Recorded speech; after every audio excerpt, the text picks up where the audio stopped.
Number 1، فلسطین انبیاء علیہ السلام کا مسکن اور سرزمین رہی ہے۔ نمبر 2، حضرت ابراہیم علیہ السلام نے فلسطین کی طرف ہجرت فرمائی تھی۔ نمبر 3، اللہ تعالیٰ نے حضرت لوط علیہ السلام کو اس عذاب سے نجات دی جو ان کی قوم پر اس جگہ یعنی فلسطین میں نازل ہوا تھا۔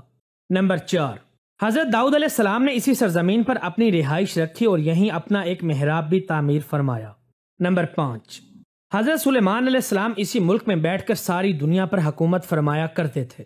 نمبر 6، چونٹی کا وہ مشہور قصہ جس میں ایک چونٹی نے اپنی باقی ساتھیوں سے کہا تھا کہ اے چونٹیوں، اپنے بلوں میں گھس جاؤ، یہیں اس ملک میں واقع اسکلان شہر کی ایک وادی میں پیش آیا تھا جس کا نام بعد میں وادی نمل یعنی چونٹیوں کی وادی رکھ دیا گیا۔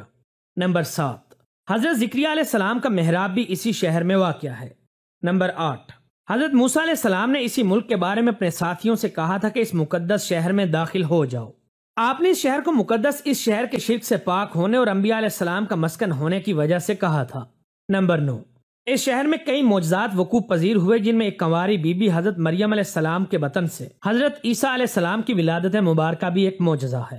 نمبر 10، حضرت عیسیٰ علیہ السلام کو جب آپ کی قوم نے قتل کرنا چاہا تو اللہ تبارک و تعالیٰ نے آپ کو اسی شہر سے آسمان پر اٹھا لیا تھا۔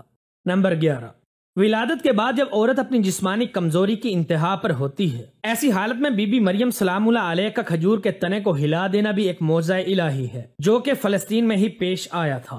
نمبر 12، قیامت کی علامات میں سے ایک حضرت عیسیٰ علیہ السلام کا زمین پر واپس تشریف لانا اسی شہر کے مقام سفید مینار کے پاس ہوگا۔ نمبر 13، اسی شہر کے ہی مقام باب لد پر حضرت عیسیٰ علیہ السلام مسیح دجال کو قتل کریں گے۔ نمبر 14، بعض روایات کے مطابق فلسطین ہی ارض محشر ہے۔ نمبر 15، اسی شہر سے ہی یاجوج و ماجوج کا زمین میں قتال اور فساد کا کام شروع ہوگا۔ نمبر 16، اسی شہر میں وقوع پذیر ہونے والے قصوں میں ایک قصہ طالوت اور جالوت کا بھی ہے۔ نمبر 17، فلسطین کو نماز کی فرضیت کے بعد مسلمانوں کا قبلہ اول ہونے کا اعزاز بھی حاصل ہے جب حضرت جبرائیل علیہ السلام دوران نماز ہی حکم ربی سے آقا کریم علیہ السلام کو مسجد اقصی فلسطین سے بیت اللہ کعبہ شریف مکہ مکرمہ کی طرف رخ کروا گئے تھے۔ جس مسجد میں یہ واقعہ پیش آیا وہ مسجد آج بھی مسجد قبلتین کہلاتی ہے۔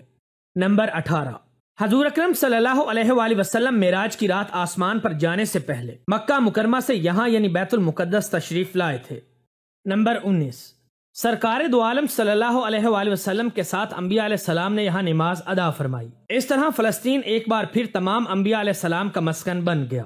نمبر 20، سیدنا ابو ذر رضی اللہ تعالی عنہ فرماتے ہیں کہ میں نے آپ صلی اللہ علیہ وآلہ وسلم سے عرض کیا کہ زمین پر سب سے پہلی مسجد کون سی بنائی گئی؟ تو آپ صلی اللہ علیہ وآلہ وسلم نے فرمایا کہ مسجد حرام یعنی خانہ کعبہ۔ میں نے عرض کیا کہ پھر کون سی مسجد بنائی گئی؟ تو آپ صلی اللہ علیہ وآلہ وسلم نے فرمایا کہ مسجد اقصی یعنی بیت المقدس۔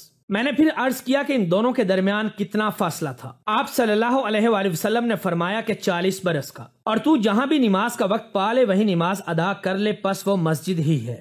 نمبر 21، آپ صلی اللہ علیہ وآلہ وسلم کی وفات کے بعد حضرت ابو بکر رضی اللہ تعالی عنہ کو اقتدار کے فتنہ اور دیگر کئی مشکلات سے نمٹنے کے لیے عسکری اور افرادی قوت کی اشد ضرورت کے باوجود بھی ارض شام یعنی فلسطین کی طرف آپ صلی اللہ علیہ وآلہ وسلم کا تیار کردہ لشکر بھیجنا بھی ایک ناقابل فراموش حقیقت ہے۔ نمبر 22، اسلام کے سنہری دور یعنی دور فاروقی میں دنیا بھر کی فتوحات کو چھوڑ کر محض فلسطین کی فتح کے لیے خود سیدنا عمر رضی اللہ تعالی عنہ کا چل کر آنا اور یہاں پر نماز ادا کرنا اس شہر کی عظمت کو اجاگر کرتا ہے۔ نمبر 23، دوسری بار معراج کی رات بروز جمعہ 27 رجب 583 ہجری کو سلطان صلاح الدین ایوبی کے ہاتھوں اس شہر کا دوبارہ فتح ہونا بھی ایک نشانی ہے۔ نمبر 24، بیت المقدس کا نام قدس قرآن مجید فرقان حمید سے پہلے تک ہوا کرتا تھا۔ قرآن پاک نازل ہوا تو اس کا نام مسجد اقصی رکھا گیا۔ قدس اس شہر کی اس تقدیس کی وجہ سے ہے جو اسے دوسرے شہروں سے ممتاز کرتی ہے۔ اس شہر کے اصول اور اسے رومیوں کے ظلم و ستم سے بچانے کے لیے 5000 سے زیادہ صحابہ کرام نے جام شہادت نوش فرمایا، اور شہادت کا باب آج تک بند نہیں ہوا، یہ سلسلہ ابھی تک چل رہا ہے۔ یہ شہر اس طرح شہیدوں کا شہر بھی کہلاتا ہے۔ نمبر 25، فلسطین کی عظمت کا اندازہ آپ اس بات سے بھی لگا سکتے ہیں کہ یہاں پر پڑھی جانے والی ہر نماز کا اجر 500 گنا بڑھا کر دیا جاتا ہے۔ ویڈیو اچھی لگے تو اسے اپنے دوستوں کے ساتھ فیس بک، واٹس ایپ اور دیگر سوشل میڈیا سائٹس پر بھی شیئر کریں۔